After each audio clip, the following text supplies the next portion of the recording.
Welcome back. Please like, share the video, and subscribe to the channel.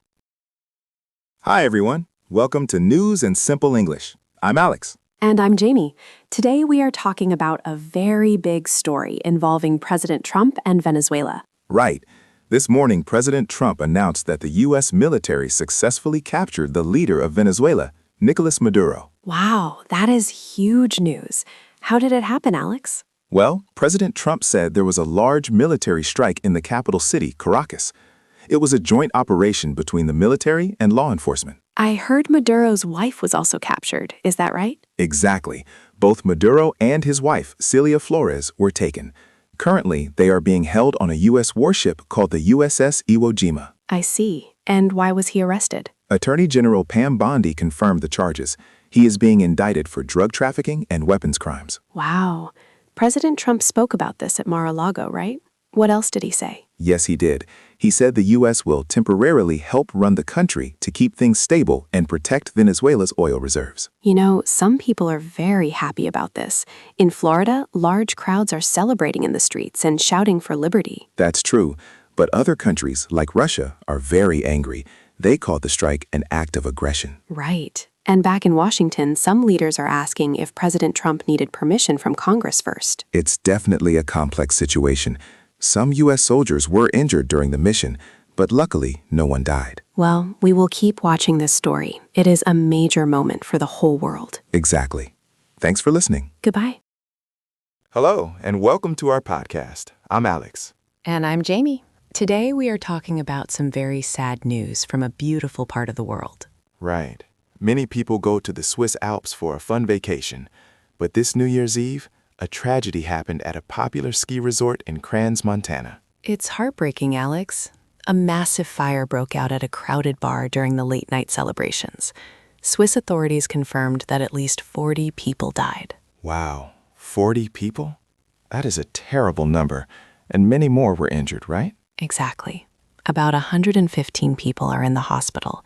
Some victims have very serious injuries from the smoke and the flames. So what happened? What caused the fire to start so quickly? Well, investigators think it was champagne sparklers. You know, those little fireworks people hold on top of bottles. Oh, right. I see those at parties all the time. Yes, but they were held too close to a flammable ceiling.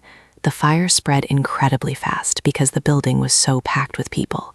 There was almost no time to get out. That sounds like absolute chaos. I read that people from many different countries were there too. Yes, there were visitors from France and Italy. It is a global tragedy. President Trump even spoke about the situation today from the White House. Right. President Trump said the United States is praying for the victims and their families. He called it a horrible disaster for the Swiss people. The Swiss president also announced 5 days of national mourning. Everyone is very sad. It is a big reminder about safety.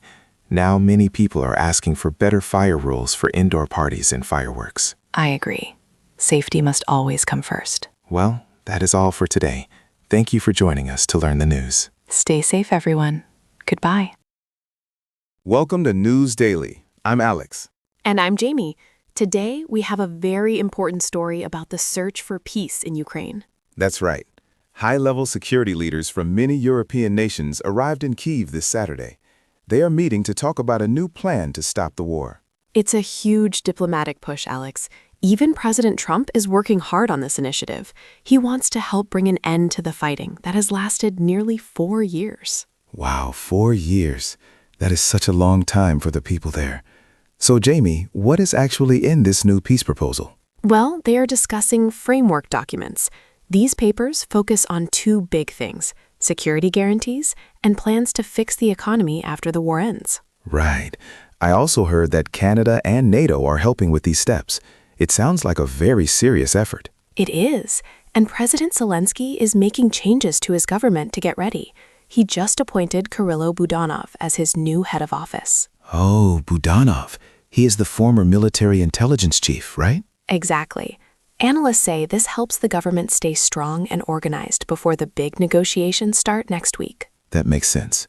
But Jamie, the news isn't all good.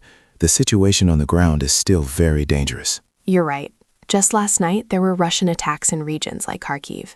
Sadly, 6 civilians died. That is heartbreaking. It really shows why these peace talks are so urgent. People need safety immediately. Exactly. European leaders are under a lot of pressure because of energy and economic concerns too. We all hope this is a turning point for the region. We certainly do. Thanks for joining us today to stay informed. See you next time. Hi, everyone. Welcome to Daily Tech. I'm Alex. And I'm Jamie. Today, we are talking about a huge deal in the world of technology. Meta, the company that owns Facebook, just bought an AI firm called Manus. Right, and this wasn't a small purchase. They paid over $2 billion. Wow, that is a lot of money. But Alex, why is Meta spending so much on Manus? Well, they want to build something called autonomous agents. Agents? You mean like secret agents in the movies? Not exactly. For our listeners who are new to this, these agents are like smart digital assistants. Most AI today just talks to you, but these agents can actually do things. Exactly. For example, instead of just asking for travel tips, you can tell the AI to plan your entire vacation and book the hotels. It moves from just chatting to actually finishing tasks. That sounds very helpful. You know, this is happening at a very interesting time in the United States. President Trump and his administration are watching these big tech companies very closely. That's a great point. While President Trump wants the U.S. to lead the world in AI, government regulators might look at this deal to make sure Meta isn't becoming too powerful. True.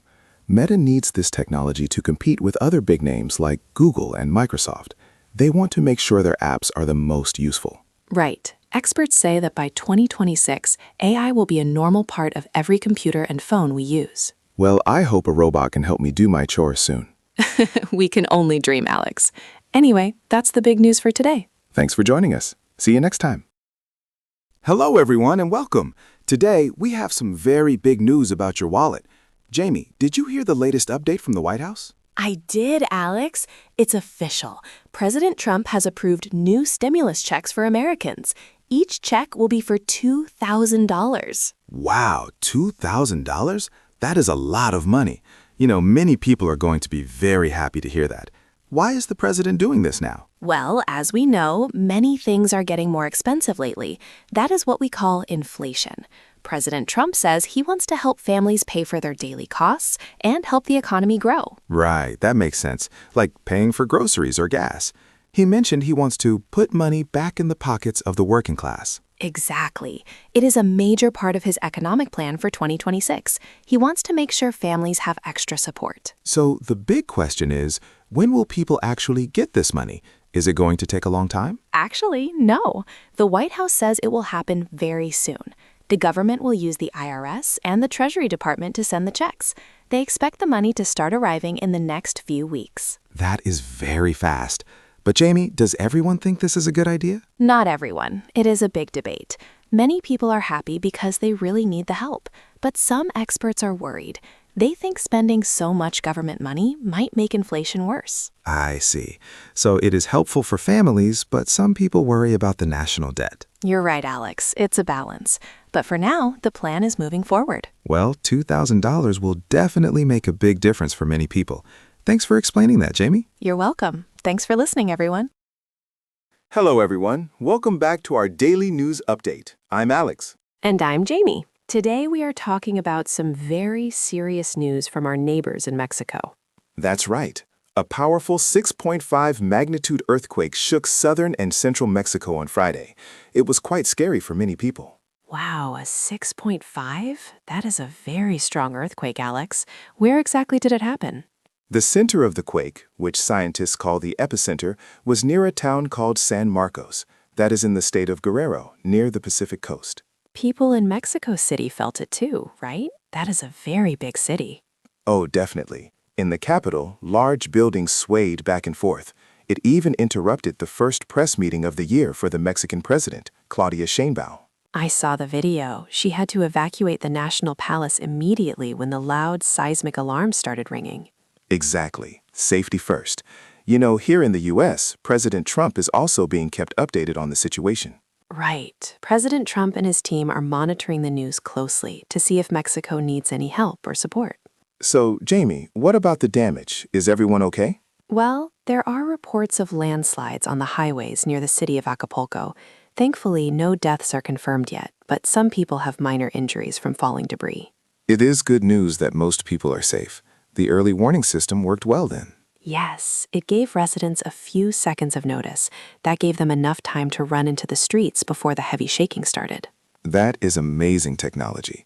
Now, the government is checking schools and hospitals to make sure they are still strong. Exactly. President Sheinbaum told everyone to stay alert for aftershocks. Those are smaller shakes that happen after the big earthquake. That's a great tip. We hope everyone stays safe. Me too. Thanks for joining us today. See you next time. Hello, everyone. Welcome back to our daily news podcast. I'm Alex. And I'm Jamie. Today, we are looking at some very important and serious news from Iran. You know, Jamie, imagine going to the grocery store and finding that food prices have jumped by 72% in just a short time. Wow, 72%? That is a huge increase. I can't imagine how difficult that must be for a normal family. Exactly. This is happening because of something called hyperinflation. That is a big word, but it just means that prices are rising way too fast because the money is losing its value. Right. The Iranian currency, which is called the rial, hit a record low. It now takes 1.42 million rial to equal just $1. That is a lot of zeros, Jamie. Because of this, people are very angry. They are out in the streets protesting because they can no longer afford basic things like food. But things are getting very dangerous there. There have been deadly clashes between the people and security forces. Sadly, reports say at least 6 people have already been killed. That's terrible. To stop the protests, the government is even shutting down the internet in some cities. You're right. They do that so people can't talk to each other or plan more meetings. The government blames other countries for these problems, but the protesters say it is actually caused by corruption at home. Even President Trump is speaking out about this. He said the United States is monitoring the situation very closely. Yes, President Trump warned the Iranian government to stop the violence against peaceful demonstrators. He said the U.S. is prepared to respond if the killing continues. It is a very scary time for the people there. We hope the situation gets better soon. Me too, Alex. Well, that is all for our report today. Thanks for listening to our podcast. See you next time. Hi, everyone. Welcome back to Money Talk. Today, we have some important news about your savings. Jamie, have you seen the new retirement rules for 2026? Oh, definitely, Alex. President Trump's administration is officially starting these new rules, and they affect a lot of people, especially those making a high salary. Right. Specifically, if you earn $150,000 or more a year, your retirement strategy needs to change right now. Exactly. If you are 50 or older, you can usually put extra money into your retirement account. We call these catch-up contributions. Before, that money was pre-tax, meaning you didn't pay taxes on it today. It was a great way to lower your tax bill. Wow. But now that's over for high earners. Under these new 2026 rules, that extra money must go into a Roth account. You know, that is a big deal. Roth means you pay the taxes on that money now. The government wants that tax revenue immediately to help with the federal budget. Right. So for workers aged 50 and up, you can save an extra $8,000. And if you are between 60 and 63, you can actually save $11,250 extra. That is a lot of savings. But remember, because you are paying taxes on that money today, your paycheck might look a little smaller. Exactly. It is a bit of a shock for people at the top of their careers. But on the bright side, that money grows tax-free. When you retire, you won't owe the government a penny on those withdrawals. True, but experts say you should check with your HR department. They are busy updating payroll systems right now to follow President Trump's new regulations. Good advice. It's all about modernizing the system, but it is up to us to stay informed. Absolutely. Thanks for joining us today, everyone. Hi, everyone. Welcome to our podcast. I'm Alex. And I'm Janie. Today we have some very important news for young workers, especially Gen Z. That's right, Jamie. The CEO of Bank of America, Brian Moynihan, just called the current job market a hiring nightmare. Oh, nightmare is a very strong word. Wow. Why did he say that? Well, listen to this. His bank recently had 2,000 job openings for new workers, but they received 200,000 applications. 200,000? That is incredible. That means for every one job, there are 100 people fighting for it. Why is it so difficult right now? A big reason is artificial intelligence, or AI. Companies are using AI to do the simple, basic tasks that young college graduates used to do. So the entry-level jobs are disappearing because of robots and software. Exactly. Because of AI, there are fewer roles for beginners. In fact, corporate job postings for graduates have dropped by 15%. But I bet jobs asking for AI skills are going up, right? You're spot on, Jamie. Those have jumped by 400% in just 2 years. It is a huge shift in what companies want. It sounds like a double squeeze. There are fewer jobs, but you need much higher technical skills to get them. Right. Also, people are not quitting their current jobs, so there is no space for newcomers. President Trump and his administration are watching these labor trends closely as the economy changes. It is a tough time. Even the Federal Reserve says young people are struggling the most to find work right now. It's a lot to process. My advice for our listeners, keep learning those new AI skills to stay ahead. Great point, Alex. It is a hard market, but being prepared is the best way to win. Well, that is all for today. Thanks for joining us. See you next time. Hi, everyone. Welcome to Science Daily. I'm Alex. And I'm Jamie. Today we have a really big story from deep space. Right. There's a mysterious object called 3I/Atlas. It is an interstellar visitor, which means it came from outside our solar system. Most scientists think it's just a normal comet, but Professor Avi Loeb from Harvard University disagrees. He says it might be artificial. Artificial? Like made by someone? Exactly. He thinks it might be a probe or even a biomechanical arc sent by an extraterrestrial civilization. Wow, that sounds like a movie. Why does he think it's not a natural rock? Well, normal comets have gas tails about 5,000 kilometers long, but this object has a tail that is 400,000 kilometers long. Wait, 400,000? That's incredible. It is. Also, the tail is perfectly symmetrical. It looks more like a thrust-like jet than a dusty comet. You know, President Trump has mentioned how important space exploration is for our future. I'm sure President Trump and the team at NASA are watching this very closely. Oh, for sure. Everyone is waiting for April 2026. That is when the object reaches its closest point to the sun. We will get much better pictures then. Some scientists are still skeptical, though. They say we need extraordinary proof for such a big claim. Right. They think it could just be a rare natural event.